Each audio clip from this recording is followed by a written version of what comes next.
Welcome back to Purpose of Heart, the podcast.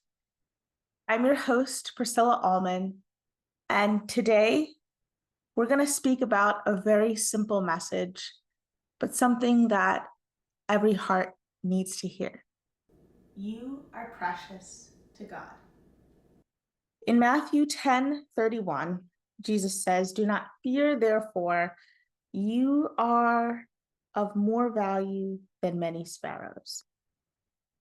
Now, that might sound poetic, but it's also profoundly personal. Because in that one sentence, Jesus is saying, "You matter to me." Even when you feel unseen, overlooked, or small, heaven sees you as valuable. So let's lean in together, because maybe what your soul needs most today isn't doing more proving, but simply remembering that you are already loved, already noticed, already held.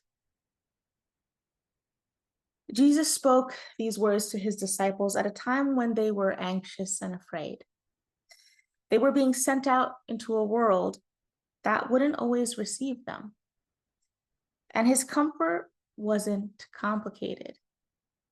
It was rooted in God's care for creation. He said earlier in that same passage, "Are not two sparrows sold for a copper coin? And not one of them falls to the ground apart from your Father's will." Matthew 10:29. In other words, God notices the smallest bird, the quietest detail, the simplest moment. If he sees the sparrow fall, how much more does he see you? If he cares for a bird that costs less than a penny, how much more is he attentive to the one he created in his own image? Think about that. You're not random. You're not forgotten. You are intentionally and intricately known.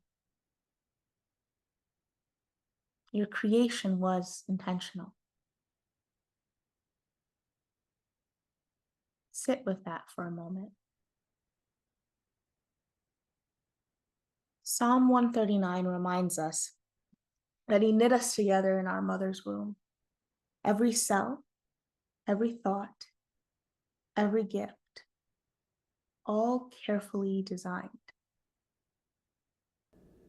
That means before you even took your first breath, God said, "This one is precious to me."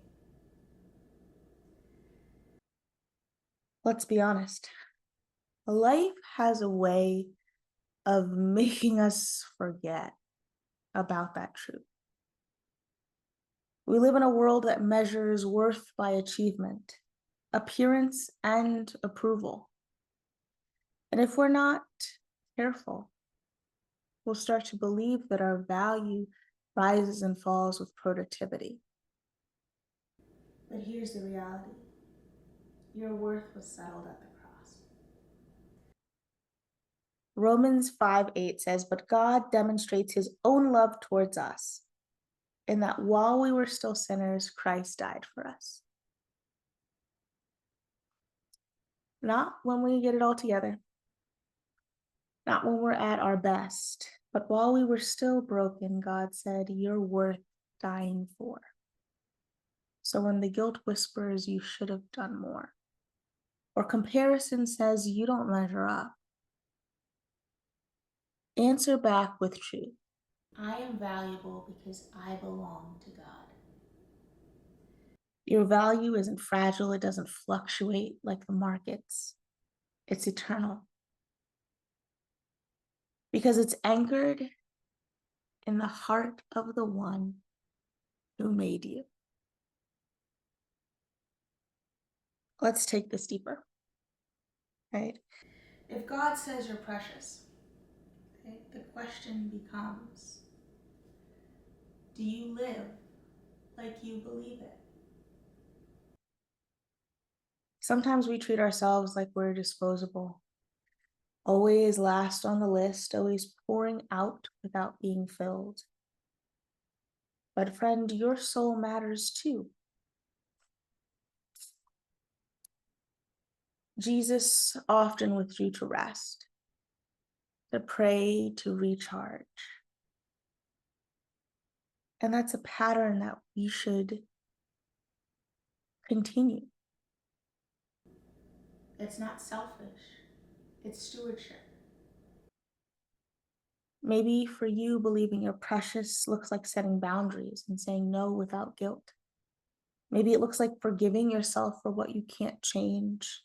Maybe it's letting God's voice be louder than your inner critic.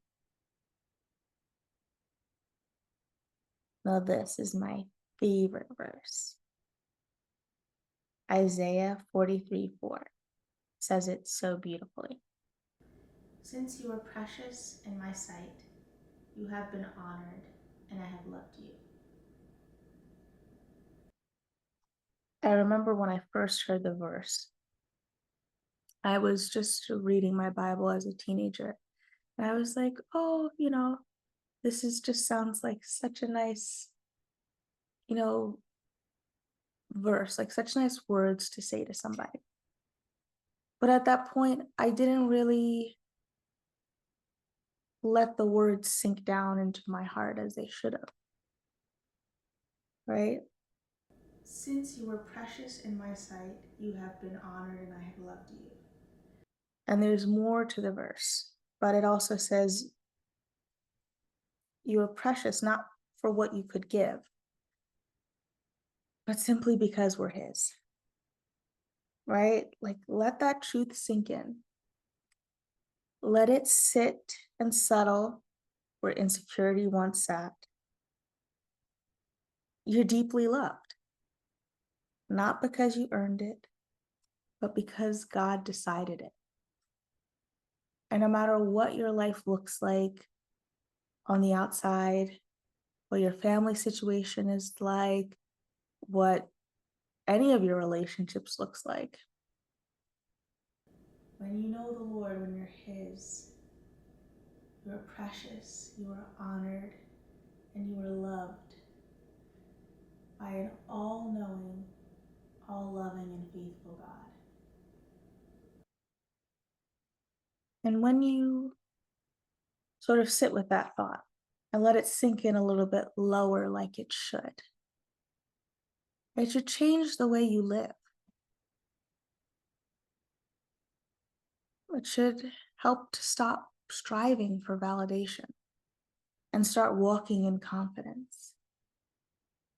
You stop living from fear and start living from rest. Stop shrinking to fit in and start shining to glorify him. Matthew 10 wasn't just about comfort or nice words. It was about courage. Jesus was preparing his followers to face hard things, and he wanted them to go knowing this: you are loved and you are valued, so you can walk boldly. Because if I care about the sparrow, you know I care about you. When you know your worth in God's eyes, fear loses its grip. You realize if God cares enough to count the sparrows, that surely he cares for me enough to preserve me, guide me, care for me. Maybe today you need to remind yourself that God has not forgotten about you.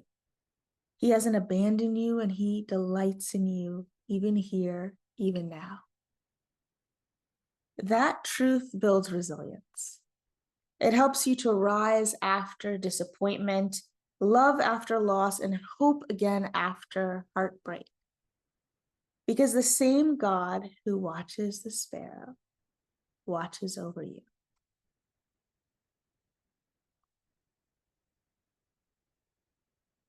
As we close, take a moment to breathe in this truth.